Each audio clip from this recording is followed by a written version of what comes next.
We are very pleased to be joined by Chevron Chairman and CEO Mike Wirth at the World Petroleum Congress in Houston. Mike, thank you for joining us. You bet, Brian. Okay, so you just spoke with Jim on MAD a couple of weeks ago, but it's great timing to have you back because between talking to Jim, by the way, beautiful outdoor shot looking over San Francisco Bay. We don't have that here, but we'll try. You came out with your capital spending guidance for 2022. I think it was 11.6 on cash CapEx, up a little bit. Some were hoping for a little more. Is fiscal discipline still the mantra for Chevron? Well, capital discipline has been our mantra as long as I've been in this role.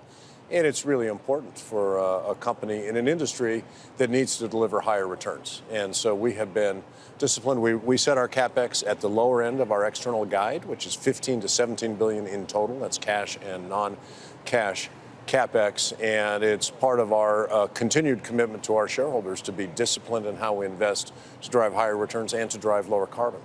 Did you think about higher overall capital spending, or you just don't see the need to grow that way? Well, we downshifted really heavily last year as the world was very uncertain, as oil prices collapsed, and as we begin to bring that back up. This year, we're trending towards $12 to $13 billion in spending in 2021. So 15 is a 20% increase on where we're finishing this year. So it's a step up in activity from what we've seen through the pandemic, and we think it's appropriate given the demand growth we expect in the world and the conditions that we see.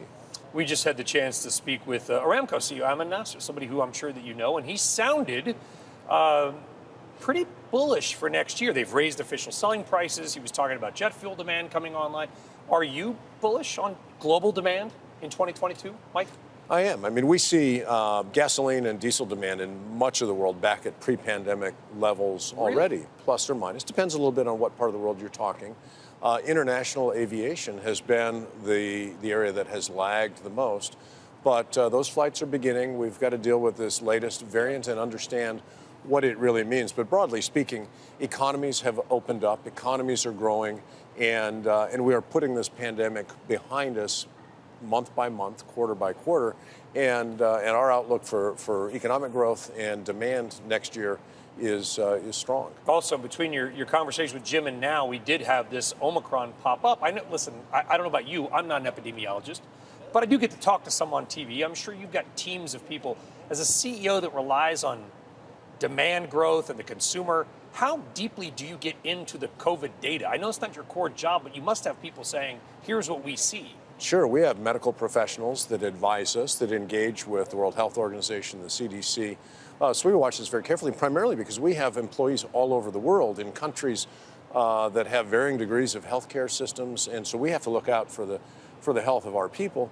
When you think about demand for our products, that is a function of government actions more than it is of epidemiology. And it's how do governments respond to this news, and what does that mean for economic activity? And broadly speaking, while I think we see caution on the part of governments right now, we also see governments that are reluctant to impose the most draconian measures that we may have seen a year and a half ago because the pandemic is really moving towards being endemic and something that we all understand we're going to have to deal with. California's not locking down again would be your best guess. As what, eighth biggest economy in the world by itself, seventh or eighth? Yeah, it's a large economy, and look, vaccination rates in California are high, and people are taking appropriate measures, but people are also moving around and living their lives. Will there be, and I'm going to ask the same question of Bob Dudley, I'm sure somebody you know well from BP. Will there be oil in 30 years? Yes, there will be oil in 30 years. I think any forecast you look at that is informed by really a thorough assessment of the situation accounts for a couple of things. One, 30 years from now, there's going to be more than 9.5 billion people on the planet versus 7.5 billion people today. There'll be a much larger middle class. Demand for energy will be much higher than it is today, and we will have a more diverse energy system, which will have more wind and solar and renewables in it, but it will have oil and gas in it still, absolutely.